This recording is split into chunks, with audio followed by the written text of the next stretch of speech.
The streaming wars might be ruining anime, but there is still hope. Right now it seems like Netflix is kinda killing it, not just in the broader streaming wars, but in the competition for anime services as well. There's also a lot of competition with services like Hulu, Amazon, and of course Crunchyroll fighting for anime viewership as well. But this is a good thing. Many people are saying that it's getting harder to watch anime, and with rising prices for all of these services, there's a question of whether all of this competition is really a good thing or if it's really just taking advantage of us. So in this video, I'm going to take a brief look at the history of streaming in the world of anime, explain how we got to where we are now, and examine what the future looks like for people who just want an easy way to watch their favorite anime. To start, I'd like to point out that the whole "it's hard to watch anime" take is kinda funny. I'm not saying it's wrong, but when you compare watching anime now to what people had to do back 20 years ago, it's really not even close. Back in the early days of the internet, there was no Crunchyroll, there was no Disney Plus, and Netflix was still sending out DVDs, or whatever the hell it used to do.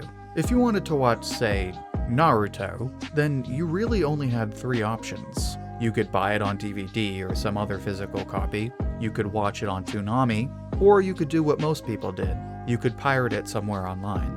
It's these dark ages that have given older anime fans a certain flavor of PTSD whenever they go online and they hear the phrase "hot babes are in your area right now." They were dark times, but unless you lived in Japan, you really didn't have any other choice. That is, until Crunchyroll came around. Crunchyroll came out in 2006, but it technically didn't become the anime streaming service we know it as today until like 2009 or 10. At that point, the service offered the more conventional product we're familiar with now. You could stream anime on the platform for free with ads, or you could watch anime ad-free if you paid for a monthly subscription service. Since then, Crunchyroll has been the biggest name in the game, but that isn't to say it hasn't had its ups and downs. The company partnered with Funimation in 2016, and for a few years the two services shared some of their shows. That lasted until 2018 when AT&T, basically Warner Brothers, bought Crunchyroll.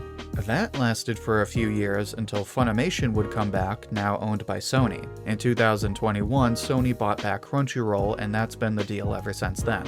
Which, to be honest, probably contributed to Crunchyroll's more, shall we say, lucrative price scheme in recent years. But like I said, Crunchyroll is still one of the biggest names in anime streaming. But that isn't to say that it doesn't have a ton of competition. And this competition is about as old as the overall streaming wars.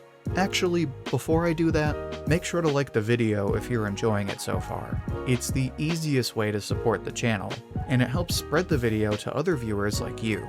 Now, while Crunchyroll is coming around, you have Netflix offering anime as early as 2014. It may have actually been earlier, but this is when they started releasing Netflix original anime. I talk more about it in my earlier video on Netflix and One Piece, but it's during this time that Netflix starts to dominate the anime scene. Particularly when they released Devilman Crybaby in about 2018, 2019. It's one of the most talked about shows of that year and wins all kinds of awards. If you watch enough anime, then you'll know that Devilman Crybaby was made by Science Saru, a big name in the industry that has had a pretty successful partnership with Netflix ever since, as seen by the recent Scott Pilgrim anime. Netflix has also partnered with other studios, most notably Studio Trigger. Not only is this huge, since Trigger is another big name, but they recently came out with Cyberpunk Edgerunners, which was another massively successful anime that was so good, it single-handedly turned the failing video game into a major success as well. And of course, we also have to talk about the fact that Netflix practically owns One Piece right now. They've had streaming rights for a while, they recently came out with the live-action series, which did pretty well, and now they're coming out with a remake of the One Piece anime in partnership with Toei and Wit Studio. So naturally, anyone looking at the market right now would rightfully assume that Netflix is the top dog. But that isn't to say that it doesn't have its own issues. Not considering its own ups and downs in earlier years, Netflix's main concern at the moment is how it acquires streaming rights. Specifically, whether it's able to simulpub its episodes the same time as they release in Japan. A big part of why Netflix anime became associated with Netflix jail is because for a long time, Netflix anime would either be delayed or they would release either a week or so after the initial release, or later when the season finally ended.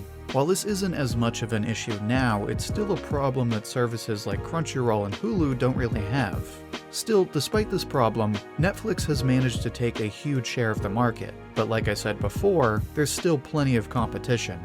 Funimation is still a thing even after Sony bought Crunchyroll. There's a bunch of anime you can watch on Amazon Plus, even though they don't really do original anime anymore. High Dive is another good option, especially if you have the VRV bundle or you want to watch exclusives like Urusei Yatsura. And speaking of exclusives, one of the bigger competitors right now is of course Hulu and Disney. Hulu already had a ton of anime before it was bought out, and now that it's owned by Disney, it's starting to come out with a ton of exclusives like Bleach and Undead Unluck. On the one hand, it's good that the bigger companies have plenty of competition. On the other hand, this means that there's a bunch of different services that all have different exclusives. And this is where we get into the concerns many people have right now. Namely that because there's so much competition, it's becoming increasingly harder to watch the shows you want to watch because they're so spread out among the different services. In other words, unless you have most of these services, there's a good chance there's a bunch of shows you're not going to be able to watch legally.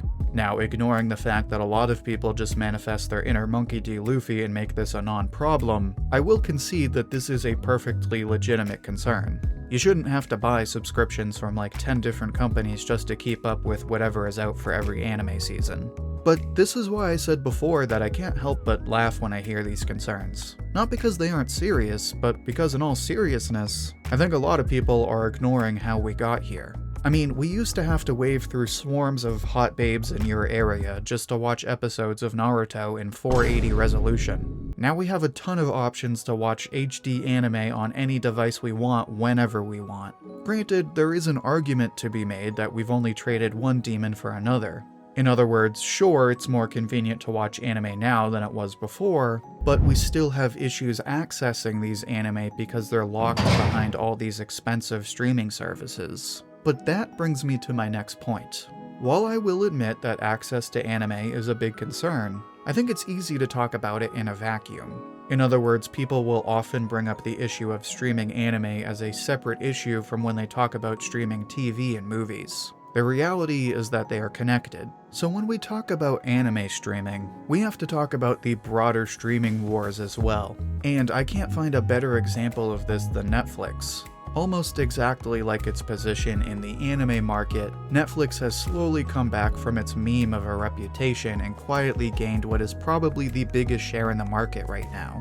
With the exception of live sports, Netflix has almost anything you want. It has a ton of anime, a million different shows, major animated series like Arcane. This isn't something you can say about all of the different services. Disney certainly has a ton to offer, and Amazon has a ton of exclusives like Reacher, which if you aren't watching then please put this video down and go watch Reacher because it's freaking insane. But most of the other services only have a fraction of that. The major networks offer their own shows, so for example, if you're part of the big Yellowstone trend right now, then odds are you probably go on Paramount fairly often. But besides the occasional exclusive football game or some other movies, the product it offers isn't nearly as enticing as what you can get on Netflix or Disney or Amazon. And on the other hand, if you're an anime fan, then you probably have Crunchyroll. But if you're not trying to watch all of the new anime every season, then odds are you're just gonna pass on Crunchyroll and watch whatever is available on the services you already pay for, like Disney, like Netflix, like Amazon. The fact of the matter is that we need to discuss the market at large rather than hyper-focus on anime services. And when we look at the broader market, there is definitely a trend towards consolidation. Granted, we've already explained how there's a lot of competition in the market right now. But when we look at the past and where the market is headed, it doesn't take a genius to figure it out. People are tired of navigating a dozen different subscriptions. And Disney has already proved that people are more than happy to see their subscriptions bundled. Plus, while the major networks have entered the market in order to compete with Netflix and other companies, the reality is that they're either going to sink or swim. Services like, say, Max might not be around in the next few years if they're forced to decide between keeping their exclusives or cutting their losses and just sharing with the more successful services. So while there is a ton of competition right now, the market seems to be leaning towards consolidation. But naturally, this leads to another question that we're all wondering. Will this make things easier for anime fans, or will it just make things worse? Because we won't have to pay for a dozen different subscriptions, but the companies that stand on top might be able to raise their prices again and again like they're already doing. The answer to this kinda depends on who you ask, but personally, I'd say it's a mix of yes and no.